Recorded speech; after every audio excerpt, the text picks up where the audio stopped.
अस्सलाम वालेकुम dear students. First year mathematics chapter 1 के छठे लेक्चर के लिए ये वीडियो बना रहा हूँ। तो जैसा कि मैंने आपको 5 वीडियोस में कहा था कि इस चैप्टर में आपको ज़्यादातर वही चीज़ें बताई जाएंगी जो आपको पहले से मालूम है, लेकिन अब हम क्या कर रहे हैं, अब हम उनको थ्योरेटिकली समझने की कोशिश कर रहे हैं। पहले आप उन रूल्स को यूज़ करते रहे, अब उन रूल्स को हमने मुख्तलिफ नाम दिए, addition laws, multiplication laws, properties of equality, properties of inequality. वो जो नाम है उनको, जिनको आप पहले से इस्तेमाल करते रहे हैं, अब हमने इन प्रॉब्लम्स में यूं इस तरह से सोचना है जैसे हमें पहले नहीं पता और हमें पता है तो सिर्फ इन प्रॉपर्टीज़ का जो हमने इस चैप्टर में पढ़ी है, तो जो प्रॉपर्टीज़ हमने इस चैप्टर में पढ़ी है सिर्फ उन्हीं को इस्तेमाल करके कुछ सादा सादा चीज़ें प्रूव करनी है। तो मिसाल के तौर पे ये जो पहला रिजल्ट प्रूव करना है, साबित करना है कि if a over b is equal to c over d, so this implies, इसको पढ़ते हैं this implies and is implied by, this implies एक साइड पे होगा तो implies, वापस होगा तो and is implied by। तो इसका मतलब ये है कि if a is equal to a over b is equal to c over d, this implies ad is equal to bc and ad is equal to bc implies that a over b is equal to c over d। This is very simple fact। अब इसको prove करना, और इसको आप बोलते हैं जी principle of equality of fractions. फिर ये एक सिंपल सा रिजल्ट है 1 over a dot 1 times 1 over b is equal to 1 over ab। ये सिंपल सी चीज है, ये भी आपको आदत है इसको इस तरह से इस्तेमाल करने की। अब हमने क्या करना है, अब हमने ये जो रूल्स इस चैप्टर में पढ़े हैं उनके हिसाब से इसको सोचना है। अगला a over b times c over d is equal to ac over bd। इसको rule of product of fractions बोलते हैं, इसकी भी आपको आदत है, हम इसको प्रूव करेंगे लेकिन इन प्रॉपर्टीज को यूज करके। a over b is equal to k a over k b and k is different from 0। k 0 होगा तो प्रॉब्लम क्या आएगी, ये 0 ओवर 0 फॉर्म बन जाएगी, वो हम अलाउ नहीं करते।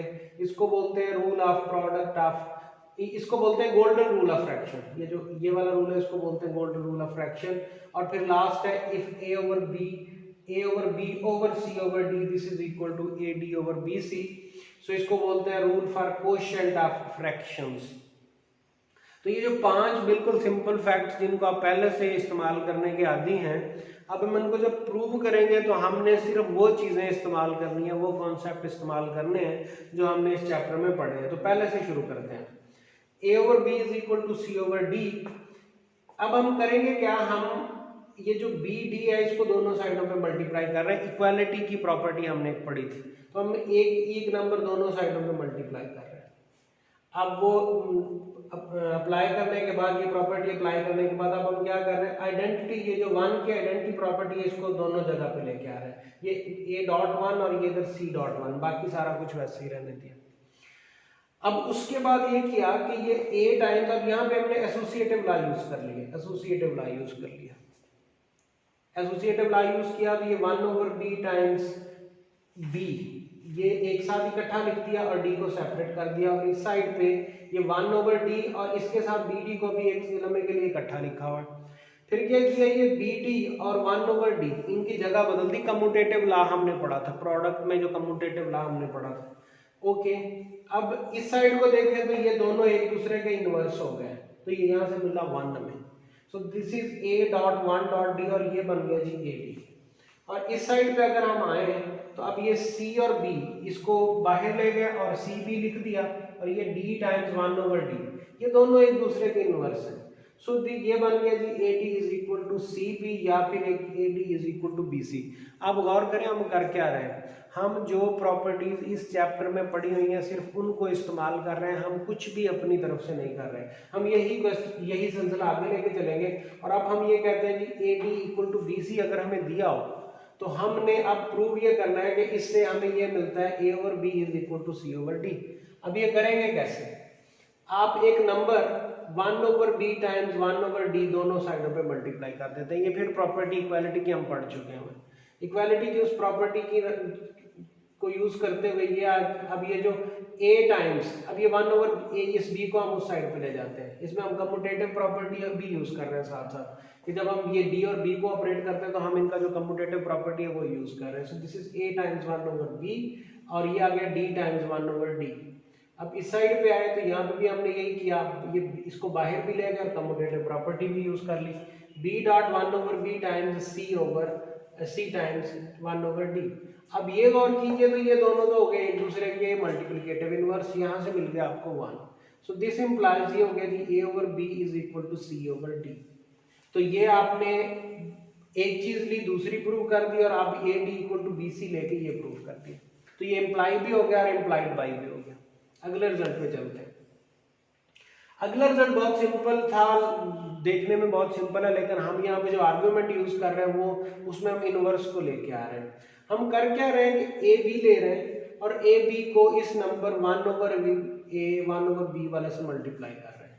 फिर यहाँ पे हम एसोसिएटिव प्रॉपर्टी और कम्यूटेटिव प्रॉपर्टी साइमल्टेनियसली एक ही वक्त में यूज कर रहे हैं कि ये इसको अंदर भी लेके जा रहे हैं और इन दोनों की जगह भी बदल रहे हैं। So this becomes A dot one over A B dot one over B. अब ये दोनों इनवर्सेस आ गए तो ये यहाँ से वन और वन आ गया। अब आपने यहाँ से कंक्लूड क्या किया कि ये जो ए बी और ये वाला जो नंबर है one over A dot one over B, ये दोनों एक दूसरे के इनवर्स हो गए।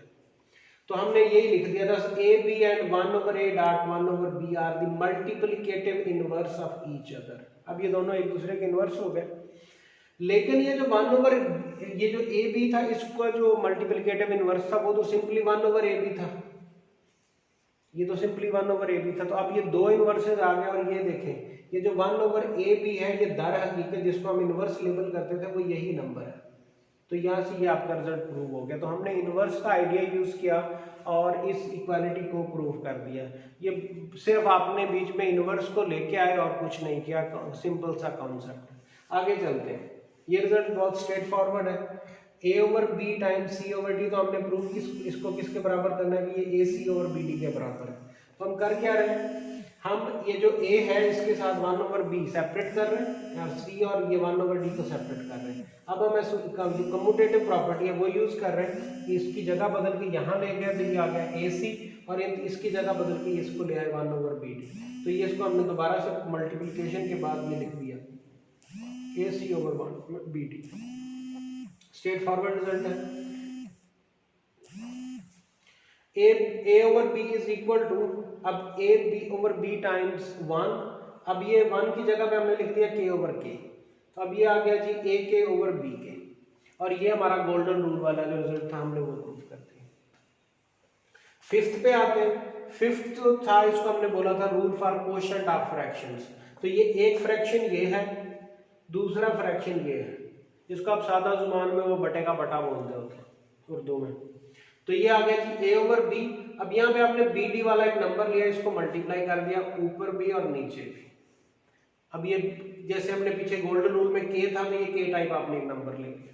जब आपने के टाइप के नंबर ले लिया तो फिर अब आपने अगला काम क्या किया कि ये ए डी लिख दिया।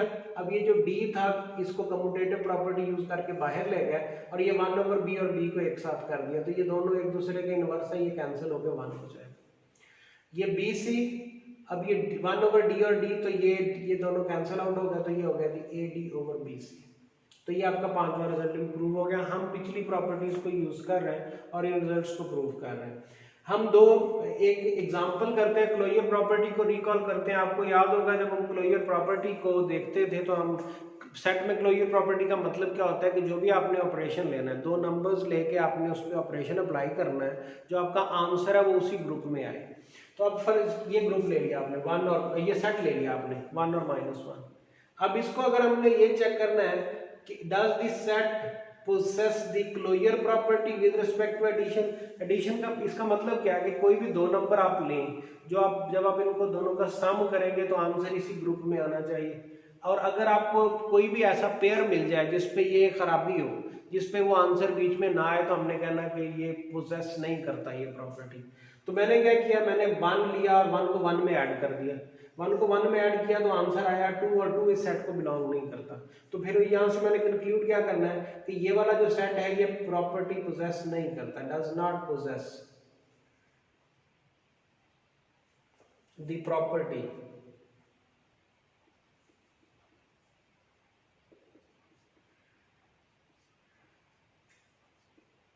does not possess the closure property with respect to addition। अब आप इसके अलावा भी कुछ ले सकते थे, अगर आप 1 और -1 को ऐड कर दें तो आंसर आएगा 0, वो भी इस ग्रुप में नहीं है। -1 को -1 में ऐड कर दे, -2 वो भी इस ग्रुप में नहीं है। तो इसमें क्लोजर प्रॉपर्टी इसमें नहीं है और इसकी आपको एक से ज्यादा एग्जांपल्स मिल जाती हैं। आपको एक ही एग्जांपल मिल जाए तो आपने क्या देना है कि क्लोजर प्रॉपर्टी सेटिस्फाई नहीं होती। मल्टीप्लिकेशन अगर हम देखें तो कोई भी दो नंबर अगर आप लें इसके अंदर से, अब 1 और 1 ले लें, उन दोनों को की प्रोडक्ट भी इसी ग्रुप के अंदर आती है। 1 और -1 की प्रोडक्ट इसी में आती है, -1 और -1 की प्रोडक्ट इसी ग्रुप में के अंदर आती है। तो हम ये कह सकते हैं कि ये वाला जो ग्रुप है ये मल्टीप्लिकेशन के हिसाब से क्लोजर प्रॉपर्टी पोजेस करता है। अब हम इस चैप्टर में अब तक जो जो कुछ पढ़ चुके हैं हम उसको रिकॉल करते हैं। हमने नंबर्स की प्रॉपर्टीज देखी थी, रैशनल नंबर और इरैशनल नंबर के कॉन्टेक्स्ट में देखा था हमने इसको। फिर हमने रैशनल नंबर्स, इरैशनल नंबर्स वाला एक दो थ्योरम प्रूव किए थे जिसमें हमने ये साबित किया था, जैसे square root of 2 is irrational. फिर हम आगे गए थे तो हमने एडिशन लॉज, मल्टीप्लिकेशन लॉज और एडिशन मल्टीप्लिकेशन लॉज देखे थे। फिर हमने प्रॉपर्टीज ऑफ इक्वालिटी देखी थी, फिर हमने प्रॉपर्टीज ऑफ इनइक्वालिटी देखी थी। तो अब जो आपकी ये पहली एक्सरसाइज है इसमें उन सारी चीजों को आपको रिकॉल करवाया जाएगा। जो आपका पहला क्वेश्चन है उसमें क्लोजर प्रॉपर्टी आपको चेक करवाई जा रही है सेट्स की कि एडिशन और मल्टीप्लिकेशन के हिसाब से। तो आपने सेट देखना है, कोई दो अगर तमाम एलिमेंट्स के ऊपर वो आप ऑपरेशन अप्लाई करें और आंसर सेट के बीच में आएगा तो आपके क्लोजर प्रॉपर्टी है एडिशन के हिसाब से या मल्टीप्लिकेशन के हिसाब से, और अदरवाइज नहीं है। जो आपका दूसरा क्वेश्चन है उसमें आपको इन चीजों को रिकॉल करना है, इनको जस्ट बताना है। Addition laws, multiplication laws, properties of equality of real numbers, इन तीनों चीजों को यूज करके जैसे मैंने आपको 2-3 लेक्चर्स में एग्जांपल्स कराई हैं, इस दूसरे सवाल में सारे का सारा ऐसा ही कुछ। जो आपका तीसरा सवाल है उसमें प्रॉपर्टीज ऑफ इनइक्वालिटी को आप यूज करेंगे। तो तीसरा सवाल करने से पहले आपने इनइक्वालिटी की प्रॉपर्टीज देख लेनी है। जो चौथा, पांचवा और छठा है इसमें बिल्कुल इसी तरह के रिजल्ट्स हैं जैसे मैंने आपको ये 5 रिजल्ट प्रूव कर दिए हैं।